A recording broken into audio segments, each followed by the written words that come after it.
Howdy everybody, this is a roaming prepper. Well, I have once again found myself in the middle of nowhere out in this part of Texas. And I'm learning new stuff about my environment, which I've only been here really a year and a half, 2 years. But also other things are coming to mind. So I'm going to share some of those with you while I'm out and about, because I think they're very relevant to what we've got going on in some of the scenarios we talk about having to go on foot, having to get home, etc. So let's get into that.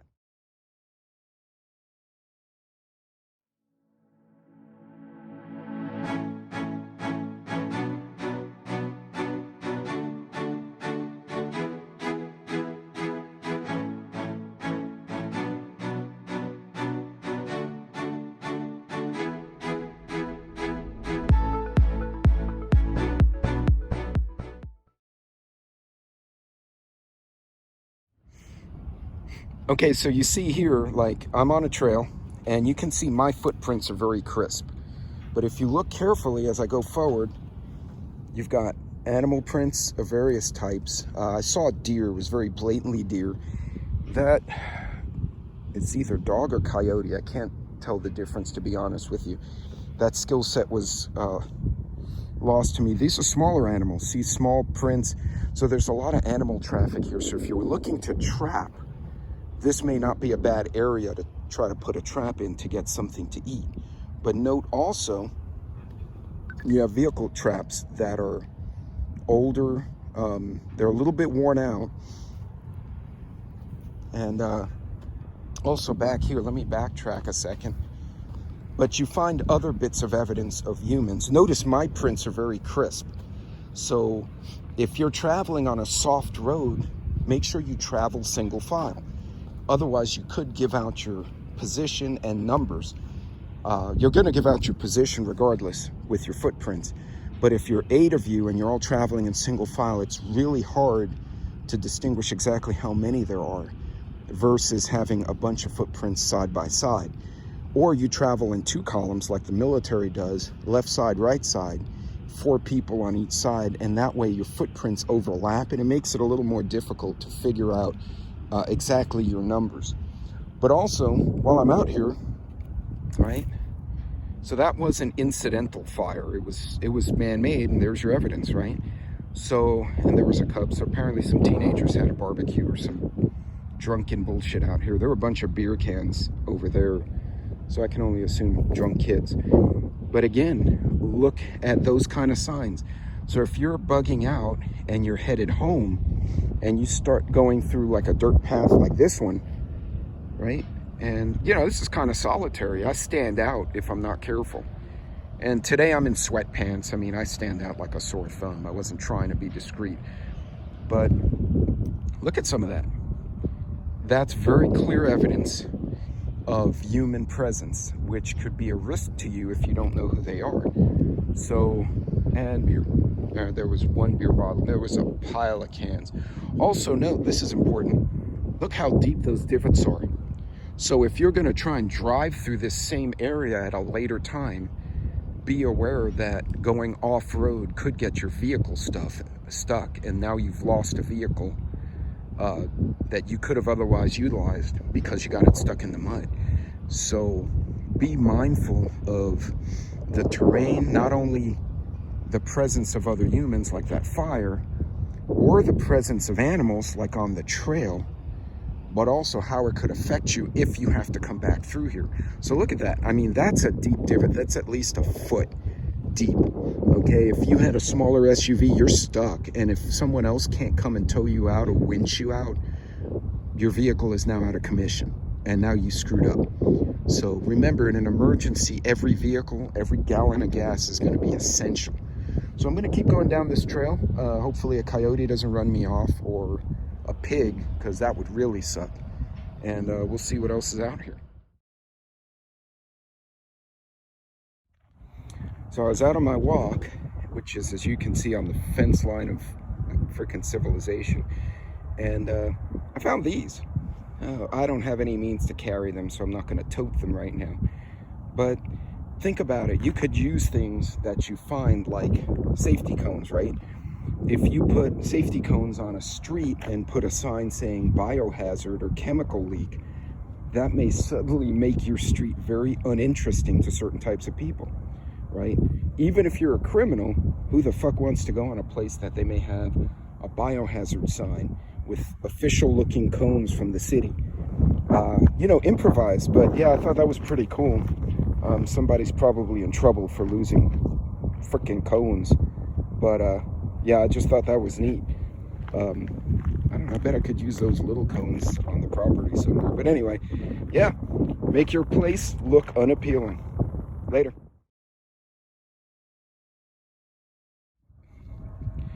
Okay, gang. Now let's look at the color palette here, because I'm wearing, you know, blue sweats. So I look like a blueberry in a sea of like wheat, which is kind of funny when you think about it. Now, if it was nighttime, it's hella dark out here and I would disappear dressed in this color. But not right now. Not right now. I look like a stupid. But look at your color palette. This is important because you need to understand if you are going to go evacuate a city or have to go from A to B, you, your vehicle, your pets, you may all have to be camouflaged. Now, fortunately for my corgis, this is pretty much the color they are. Unfortunately for me, they can't fight coyotes. So I would have to monitor them. Now, my neighbor's Great Pyrenees will grab coyotes and throw them. So, but that's what he's bred for. He's bred to kill predators.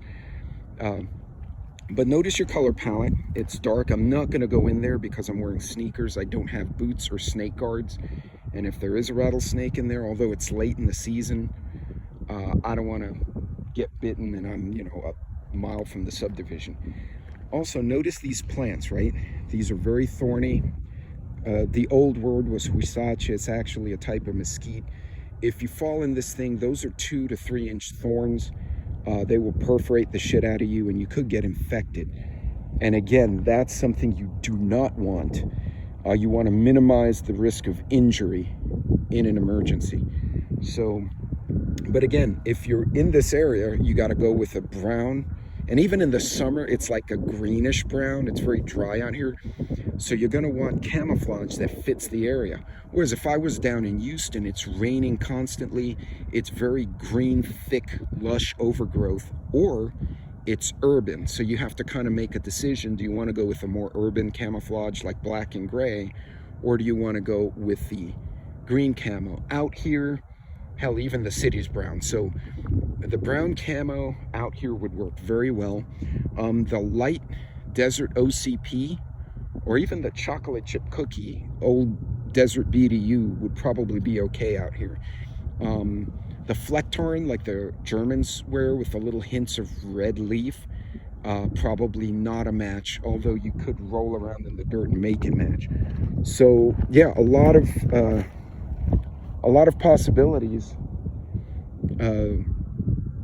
for different types of camo. But remember, stay with the color palette. So there are multiple types of camouflage that would fit this environment, but you're gonna have to go with those tones or you're gonna lose, you're gonna struggle. And of course, here's a truck, so I gotta get the hell off the road.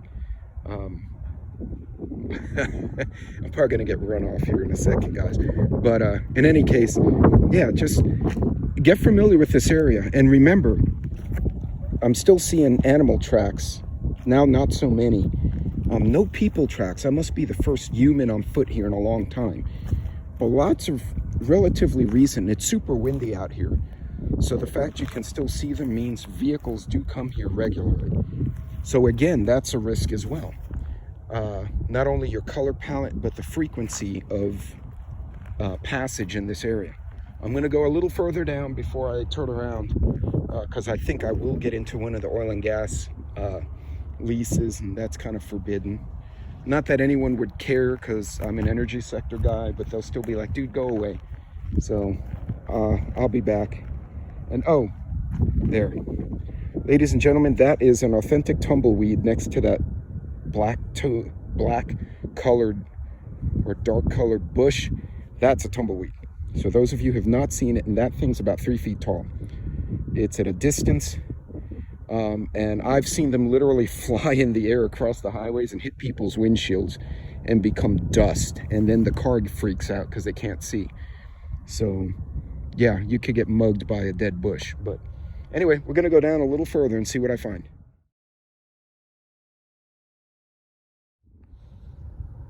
So you got more animal tracks, but notice something. There's a bunch of different tracks. You can see my footprint. So remember, you go somewhere, you could leave evidence of your numbers and your presence. So be careful what you leave behind if you can. Well, look at that.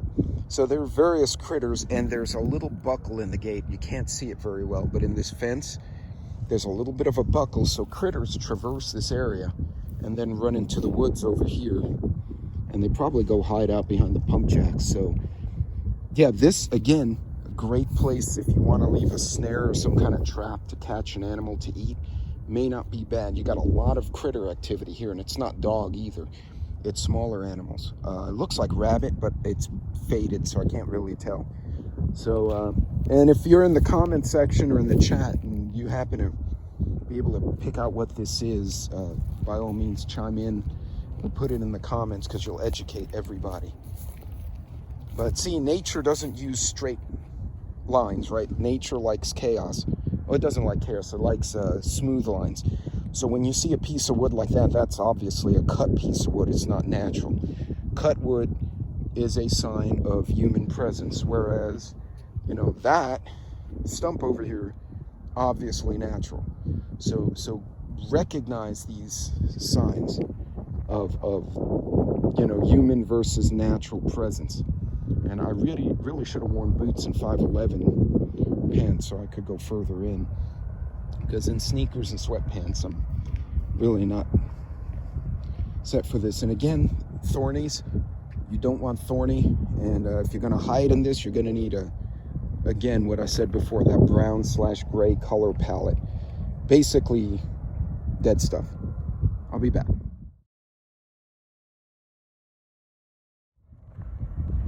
Okay, so I came from the trail over there. So the trail turned, and it's very clearly, now I understand why there's so much traffic, because it didn't make sense. It was on the wrong side of the lease line. This is actually an electrical power line access road. So I didn't know this, again, new to the area, and I haven't really had a chance to explore. But you can see, you know, it goes to the highway way the hell down there. So I could probably walk this whole thing. I won't do that today. But keep in mind, this is, you know, this can be a great way to travel without being on the main lines of the city. However, it is big enough for vehicles, and you could get the presence of other people. Also, if there's a bad storm, some of these power lines may wind up on the ground. Obviously, we don't get hurricanes out here. We could get small tornadoes. But like what happened in Kentucky, if you're trying to go around the city on foot for an emergency, you could wind up in a situation where the path you're trying to get on is littered with power lines, and you may not know which ones are energized or not. So be mindful of that. But other than that, this is a great place to sneak around and not be noticed. I'm far away from civilization, and if I was dressed a little more appropriately color-wise, people wouldn't even know I was here. So, you know, the energy leases are over here, and they have a fence, so it's defined. And then the ranch is behind us, and it has a water feature, and that's defined. You can see the fence now.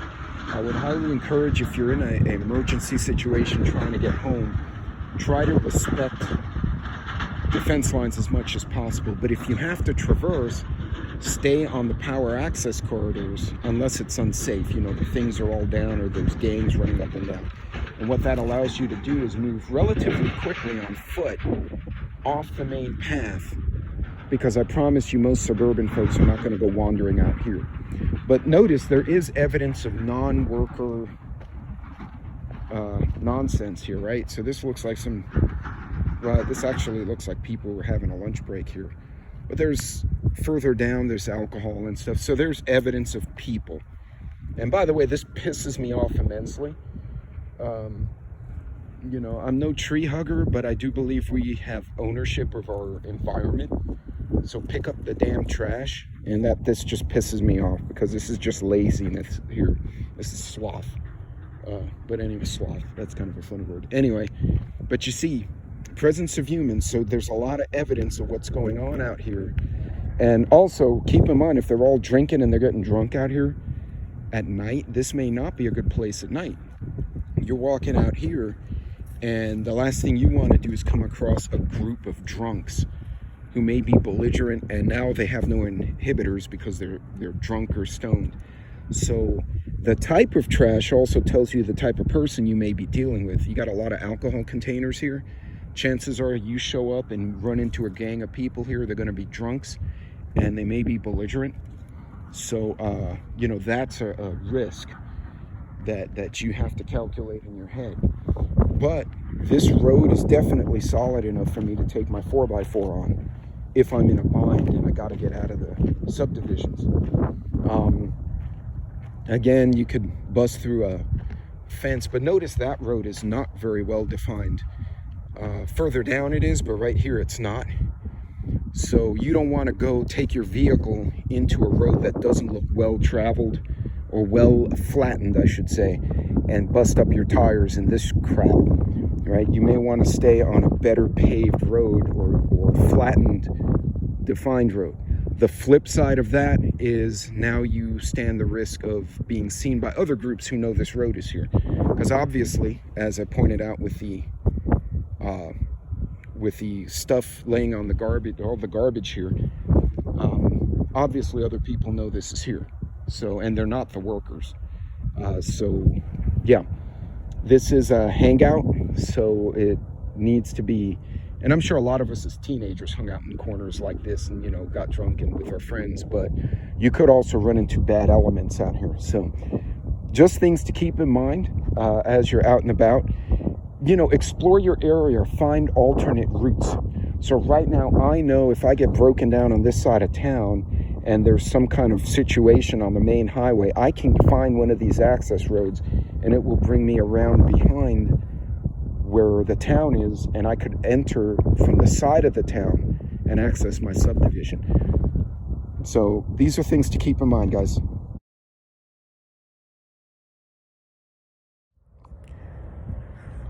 Well, boys and girls, I hope that was useful, and I hope it kind of spurred your thought process here. Again, I hadn't explored this part of town. It was very cold last night, so the chances of snakes and scorpions and tarantulas is very small. My biggest threat right now, other than people, would be like a coyote, which they don't normally eat at this time of day, or pigs. And most of the pigs are bedded down, and they usually don't hang out by the main trails because people are there and they don't like people. I won't go wandering into the woods. I'm not dressed for it.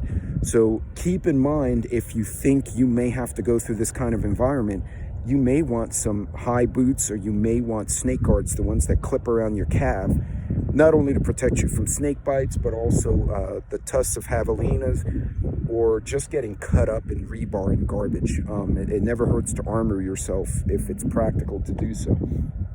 But I'm going to finish up my hike. I just wanted to share this little expedition of mine. I'm going to continue to do these in different parts of Texas. I'm hoping to do some in the bayous and hopefully do some in the real urban environments, in the alleyways, and just so you guys can see these different environments, these different scenarios, because they're different threats and challenges, but also different resources depending on where you are. You know, I found safety cones back there, which I could use to like block off my street and put a biohazard sign or chemical spill sign, and that may make my street very uninteresting to anyone marauding around, because it's like, well, there's chemicals there, we go in there, we'll die. They may lose interest, they may not, but you know, all the cards come out, all the tricks come out in an emergency if you have to. So in any case, all of you be safe, Godspeed. I'm going to finish my hike, and you guys take care. God bless. Well, before I conclude this particular video, I made a few mistakes, minor mistakes, because I was out for an exercise, but something to think about. So one, wrong footwear for that kind of walk. I stayed on the main trail, but if I had to traverse something else, I wasn't wearing the right footwear at all. Same with the pants, not enough pockets, soft material. They're sweatpants, not tactical. Also didn't bring enough water for the walk, and it went from 38 degrees when I started my walk to nearly 65, 70, and the hoodie's killing me right now, so dress in layers. So just little learning opportunities, little lessons learned, just making this video. So guys, keep these little lessons in mind. If you find you go out for kids games or soccer practice or whatever, you go to the park and you wind up continually saying, wow, I should have brought more water, I should have dressed differently. That's a lesson you can learn in an emergency. I just wanted to leave you with that. Godspeed on your travels. Be safe.